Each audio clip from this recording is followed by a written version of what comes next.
I want to bring in outstanding global affairs analyst Tony Blinken, a former Deputy Secretary of State and former Deputy National Security Advisor, and presidential historians Douglas Brinkley and Doug Weed. Good evening to you. Here we go, another evening, Doug Brinkley, where we're talking about some bombshell story coming out of Washington and the White House specifically. Just 1 week ago, the president fired FBI Director James Comey, launching a fresh scandal with shades of Watergate. Then yesterday, reports the president disclosed classified information to the Russians, and tonight now there is news about the FBI director believed the president was trying to interfere in the Russia investigation, and then he documented it in memos. What is the state of this presidency right now?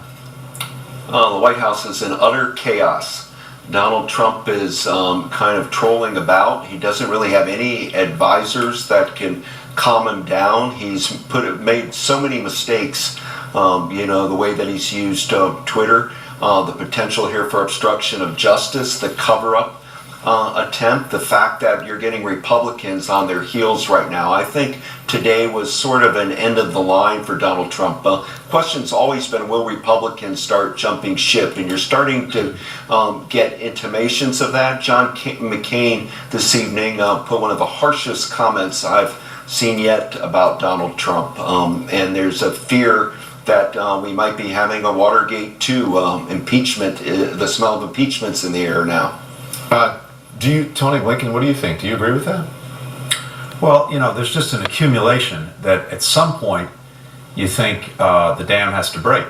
I don't know when that point is. We've said that before.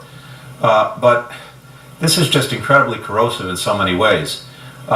It's mostly corrosive to people's faith in our institutions and leaders when you see this day after day after day. And when I step back and think about this, this all started in large part with the concern that Russia had tried to influence our election. And what they were trying to do was to undermine people's faith in our institutions. And now, unfortunately, the president, by his action, is actually doing Russia's work for it. Every step along the way now, firing Mr. Comey, apparently sharing this intelligence that he shouldn't have shared, and now perhaps having tried to influence Mr. Comey to lay off Mr. Flynn. All of that actually does exactly what Russia was trying to achieve in undermining the credibility and legitimacy of our institutions and our leaders. So that's what's really bad about this, and why it one way or another, it needs to end. And I hope it ends with the president starting to act like a president. Yeah. Doug Reed, before I move into specifics, I just want to get your just general response to this breaking news. Yeah, I disagree. I don't. I see it totally differently. I mean, the Jim Comey firing, it's portrayed like the FBI are 12 men operating out of a garage, and so he's fired, and that ends the investigation. And what hasn't been said and what isn't discussed is his successor, Andrew McCabe, is a Democrat who investigated Hillary Clinton, found her innocent, and whose wife, Jill McCabe, received $700,000 when she ran for office in Virginia from the Clinton machine, $500,000 of it from Terry McAuliffe. No one talks about that. He's the acting director of the FBI. What does that have to do with this investigation? It has to do with the fact that all day long people have been saying he fired Comey, therefore he was trying to obstruct justice by keeping the investigation into the Russian collusion. Well, it didn't stop the investigation at all. It didn't even cause a roadblock. I still don't understand what one has to do with the other. Well, you just mentioned your guest just before mentioned the firing of Comey as part of the obstruction of justice. Because just because you get rid of Comey, you don't get rid of the FBI investigation. The current acting head of the FBI is a Democrat. I'm still trying to understand what that has to do with the current FBI guy being a Democrat and investigating Hillary Clinton. I don't see a clear line here. Because the president does not improve his chances in the investigation by exchanging Comey for Andrew McCabe. There's no improvement for Donald Trump. Andrew McCabe is the acting director, correct? That's correct. Yeah. Okay. So and he has to appoint another. He's going to appoint a permanent director. Maybe, but they're considering McCabe too. Does anyone on this panel want to respond to that? Look, I've served with Andrew McCabe. He is a consummate professional. So it's always fun to try to tear down people in order to distract from what's really going on. But you're barking up the wrong tree if you're trying to tear down Andrew McCabe. I'm not tearing him down. I'm just stating the fact. He's a Democrat, so it's not improving the president's odds by getting rid of Comey.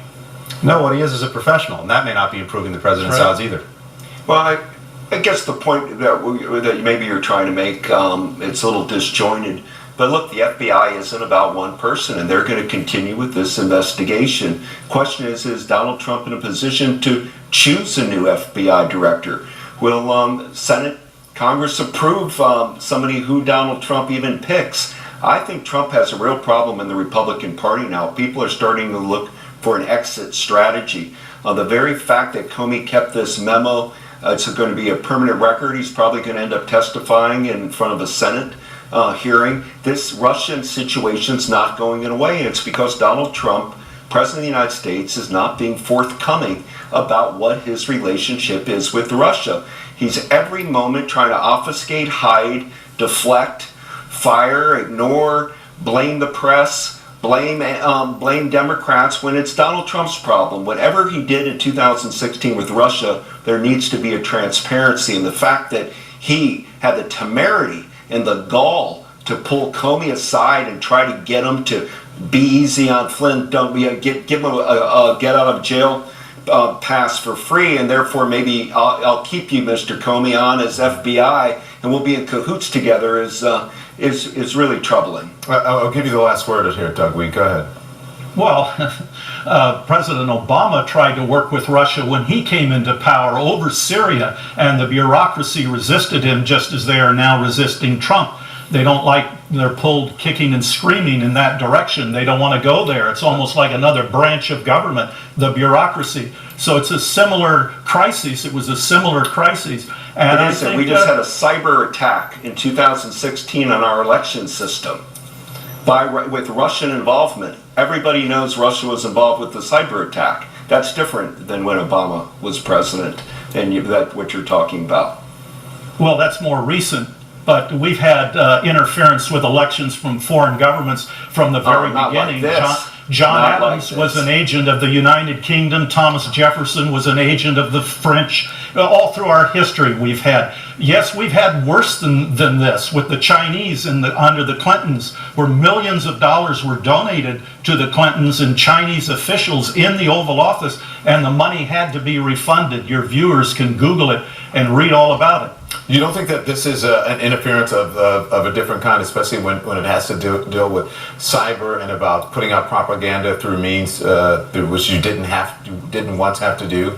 You can spread it faster and quicker and in a larger extent than at any point in history, Doug Weed? Well, technology has changed, maybe so, but the money that came into the Clintons that had to be refunded, that came both to the DNC and came to the president's legal trust fund, that had to be refunded. There were 66 criminal counts brought against the people who made the donations. That was a serious crisis, and some of the donors were from the People's Republic of China. They scattered when the FBI tried to prosecute them.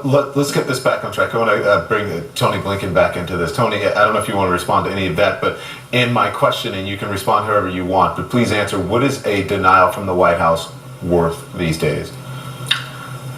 You know, Don, again, this is the problem.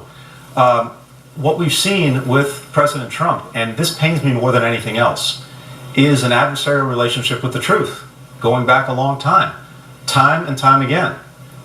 We've heard things from the president that basically have made him the main consumer and purveyor of fake news and misinformation. And as a result, his own credibility is self-tattered. And what we've seen in all of the stories you've referenced this evening is, in the first instance, the White House coming out and saying it never happened, and then the next day the president himself saying, well, you know what, it did, and it's fine, because I did it. And this is also putting a lot of very good people in a very tough spot. They're very honorable men and women working for the president who are in a hard place. H.R. McMaster, Dina Powell, others, who now have to vouch for him, and then find themselves undercut the very next day by the president himself. And all of this is just incredibly corrosive to our democracy and to our standing in the world. The president's about to go off on a very important trip. And I think this story is going to hang on him like a dead weight.